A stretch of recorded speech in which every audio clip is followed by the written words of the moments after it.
ஜெய் வாராகி, ஜெய் ஜெய் வாராகி. நம்ம டிவியை சப்ஸ்கிரைப் பண்ணுங்கள், பெல் பட்டனை அழுத்துங்க. நமசிவாயம் நமசிவாயம். அன்பு பக்தர்களே, மார்கழி மாத ராசி பலன்கள். பொதுவாக இந்த பிரபஞ்சம் அன்னை வாராகியின் வசமானது. அடியனுடைய உபாசனை தேவதை, என்னுடைய உபாசனை தேவதை அன்னை வாராகி அம்பாளுடைய அனுகிரகத்தோடு இந்த மார்கழி மாத ராசி பலனை தொடங்குகின்றேன். பிரபஞ்சம் வாராகியின் வசமானது. நாம பார்க்க இருக்கின்ற தலைப்பு மார்கழி மாத ராசி பலன். எத்தனை மாசங்கள் இருந்தாலும் அந்த எல்லாருமே வாழ்க்கையில பெரியவங்கலாம் என்ன சொல்லுவாங்க, கொஞ்சமாவது புண்ணியம் பண்றா, கொஞ்சமாவது புண்ணியம் பண்ணு, வெறும் பாவத்தையே பண்ணாத, ஆனால் நீ கொஞ்சமாவது ஏதேனும் ஒரு தான தர்மம் கொஞ்சம் புண்ணியத்தை சேர்த்துக்கோ, அதை உன்னை காப்பாற்றும் அப்படின்னு வாழ்க்கையை வாழக்கூடிய வழிமுறையை நம்ம பெரியவங்க முன்னோர்கள் வீட்டில் நம்முடைய தாத்தா பாட்டி அவங்களால நம்ம சொல்லிக் கொடுப்பாங்க. அப்போ சாதாரண மனித வாழ்க்கைக்கே ஒரு புண்ணியம் செய்ய வேண்டும் என்று சொன்னால், அதே போல் இது எல்லா இடத்திலும் இருக்குது.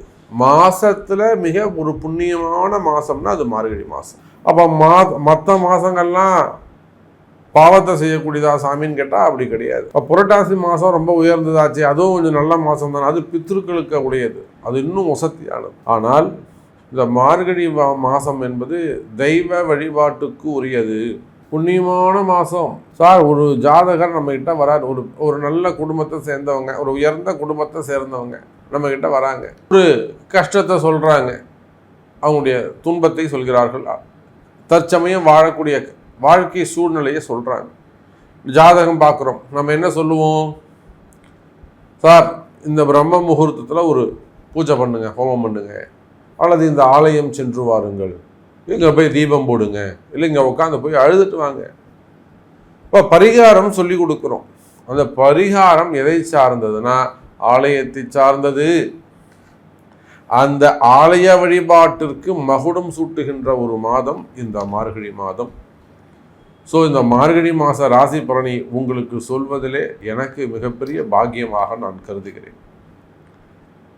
இந்த மார்கழி மாதத்தில் பார்த்தீங்கன்னாக்கா முக்கியமான ஒரு ஃபங்க்ஷன் எதுன்னு கேட்டிங்கன்னா வைகுண்ட ஏகாதசி. அற்புதமான நாள். ஜனவரி மாதம் இந்த மார்கழி கடைசியில் வருது, 28 தேதிக்கிட்ட வருது வைகுண்ட ஏகாதசி.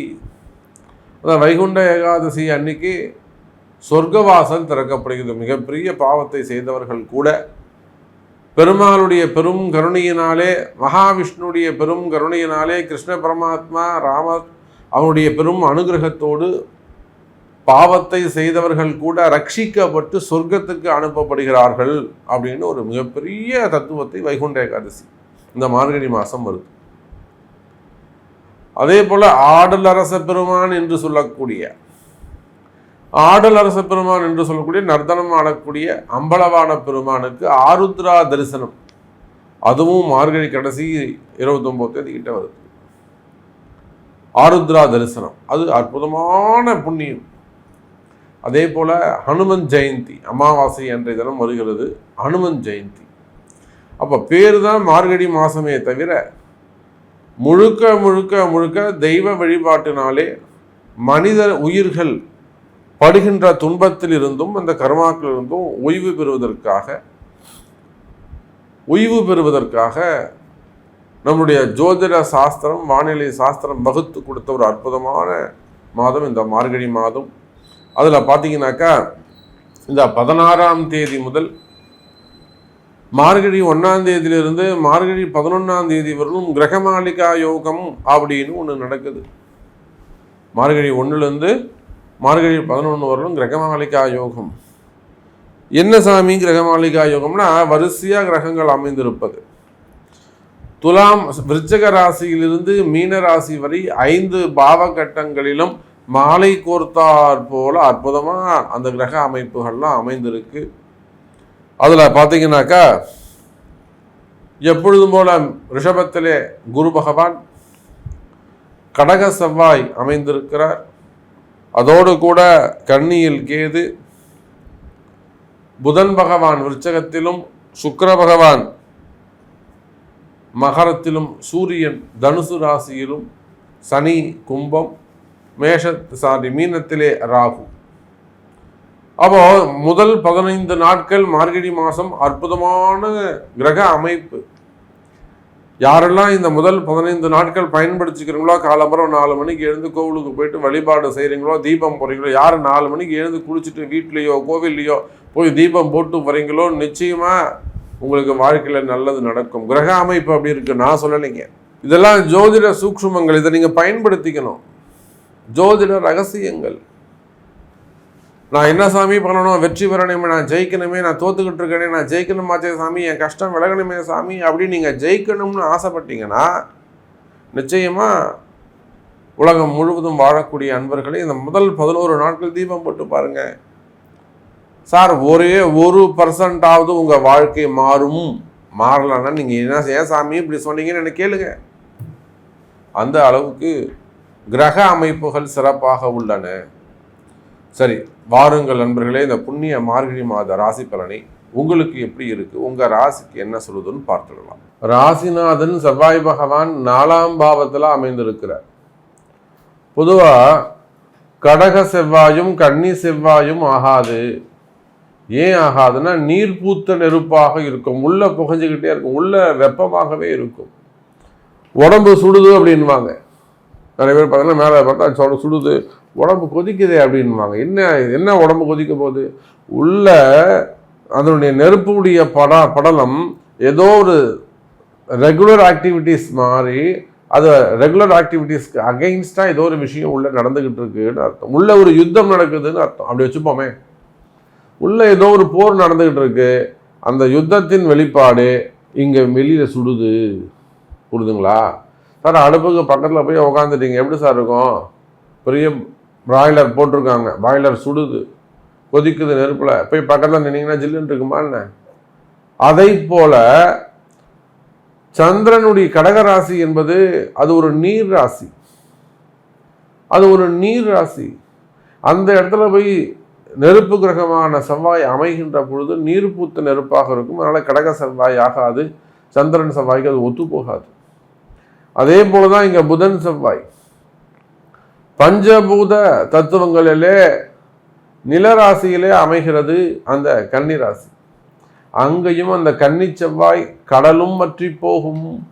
எதுக்காக சொன்னாங்கன்னா, யுத்தம் அதிகமானதாக இருக்கும், போராட்டம் அதிகமானதாக இருக்கும், உடல்நிலையாக மனசோ அது ஒரு கண்ட்ரோலில் வராது.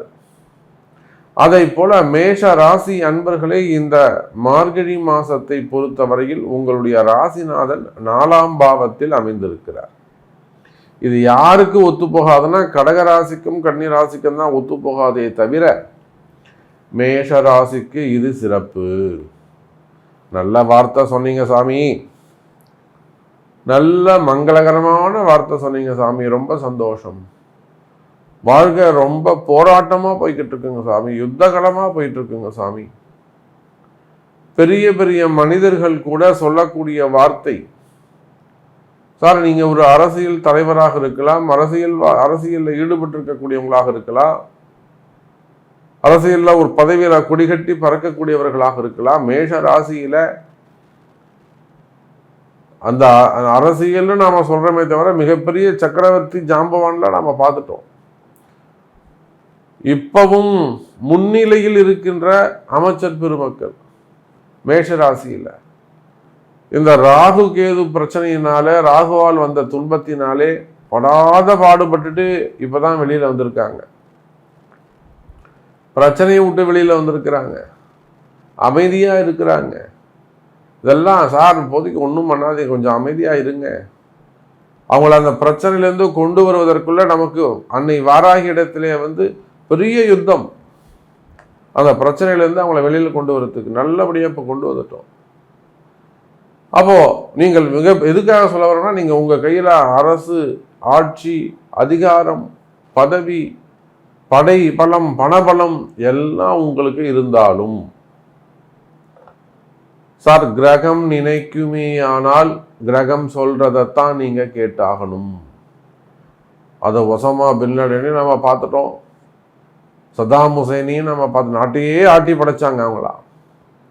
கடைசியில் கிரகத்துக்கு கட்டுப்பட்டு தான் அவங்க உயிர் பிரிந்தது.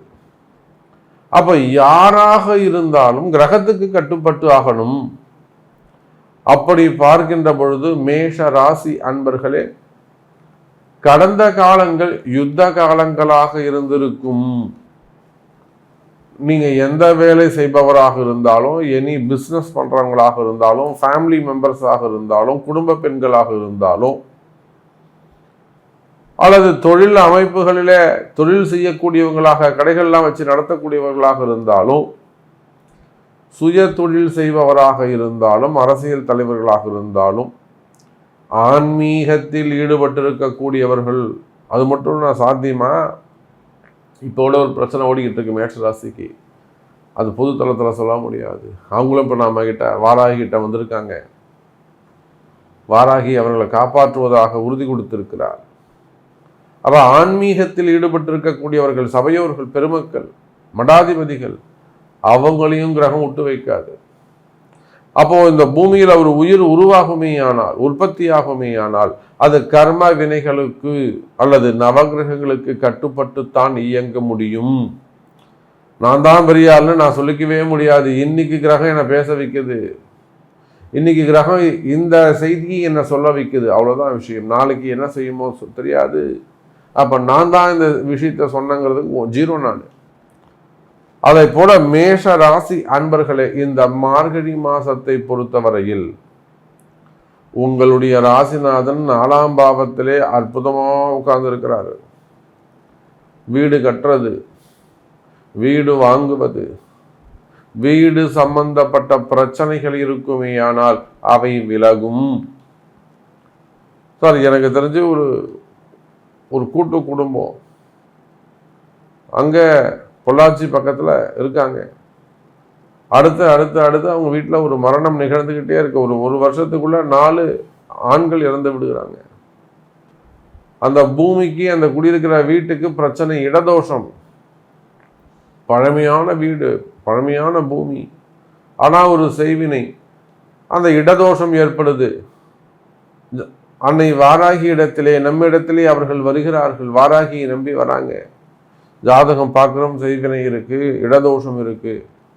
சார், நீங்க நம்ப மாட்டீங்க, நேரில் போய் நம்ம அதை செஞ்சு வைக்கிறதுக்கு போல நிறைய இடர்பாடுகள், எக்கச்சக்கமான இடர்பாடுகள். அது எல்லாத்தையும் தாண்டி கையில் ஒரு எலுமிச்சை பழம் வச்சுக்கிட்டே இருக்கணும். அப்போ மேஷராசி அன்பர்களே, வீடு பிரச்சனையா இருக்கா? குடியிருக்கக்கூடிய வீடு சம்பந்தப்பட்ட பிரச்சனைகள் இருக்கா? அல்லது செய்வினை தோஷங்கள் ஏதாவது இருக்கா? அல்லது தீவினைகள் ஆட்டி படைக்குதா? இதெல்லாம் கிரக கோளாறு 8ஆம் பாவம் சம்பந்தப்படுதுன்னு அர்த்தம். அங்கே 6, 8, 12 உரிய பாவங்கள், அது பாவாதிபதிகள் அங்க சம்பந்தப்படுதுன்னு அர்த்தம். சார், உங்களுக்கு 2ஆம் இடத்தில் இருக்கக்கூடிய குரு வக்ரகதி அடைந்திருக்கிறார். ராகு கேது கிட்ட போய் நம்ம ராசி மாட்டிக்கிறதுக்கு, ராகுக்கு 2-12 உட்கார்ந்துருக்கு. அப்போ ஒரு பக்கம் ராகு கேது, போராத குறைக்கு சனியுடைய பார்வை, கும்பத்திலிருந்து சனி பகவான் 3வது பார்வையா பார்க்கிறாரு.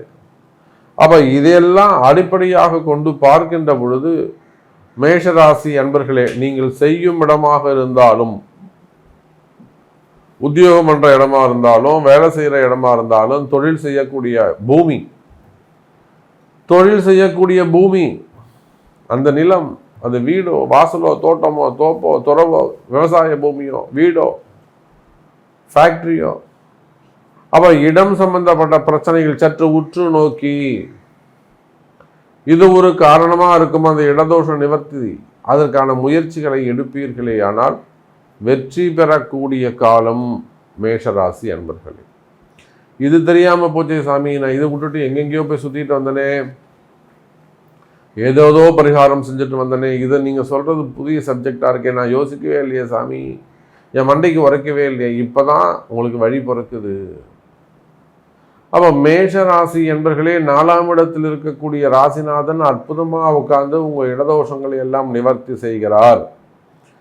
வீட்டை அற்புதமா நீங்க வாழக்கூடிய, மகிழ்ச்சியாக, நீங்கள் சந்தோஷமாக, நிம்மதியாக வாழ்வதற்கு என்ன தேவையோ அதற்கு ஏற்ற மாதிரி உங்க வீட்டை மாற்றி கொடுக்கிறார் உங்களுடைய ராசிநாதன். நான் ஒரு வீடு வாங்கணும் சாமி, நான் ஒரு வீடு கட்டணும் சாமி, எனக்கு இஎம்ஐ போயிட்டுருக்கு, எனக்கு கமிட்மெண்ட் இருக்குது, ஜாப் ப்ராப்ளமாக இருக்குது. இந்த மாதிரியான உங்களுடைய கொஸ்டின்ஸ் எதுவாக இருந்தாலும் இந்த மார்கழி மாதம் உங்களுக்கு நல்லது நடக்க போகுது, கவலை வேண்டாம். மேஷ ராசி அன்பர்களே, அற்புதமான மாதம், இறை வழிபாட்டுக்கு உகந்த மாதம் அப்படின்னு சொன்னேன். ஜென்மாந்திரத்திலே என்ன பாவ புண்ணியம் செய்தோமோ இந்த மனித பிறவி எடுத்திருக்கின்றோம். அதில் கர்ம வினைகளின் அரசாட்சி செய்கின்றன, கர்மாக்கள் ஆட்டி படைக்கின்றன. அந்த கர்ம வினையிலிருந்து விடுபடக்கூடிய அற்புதமான ஒரு மாதம், துன்பம் விலகக்கூடிய மாதம், நிம்மதி பெருகக்கூடிய மாதம் மேஷ ராசி அன்பர்களே. நிறைய விஷயம் இன்னும் சொல்லிக்கிட்டே போகலாம். உங்களுக்கு என்ன சந்தேகம், உங்களுக்கு என்ன கேள்வி, உங்களுக்கு என்ன நடக்கணும் என்பதை உங்களுடைய பிறப்பு ஜாதகம்தான் பேசும். உங்கள் பிறப்பு ஜாதகத்தை கொண்டு தொடர்பு கொள்ளுங்கள் என்பதை தெரிவித்துக் கொண்டு மீண்டும் ஒரு அற்புதமான பதிவில் சந்திக்கிறேன். நன்றி. நமச்சிவாயம். ஜெய் வராகி. ஜெய் ஜெய் வராகி.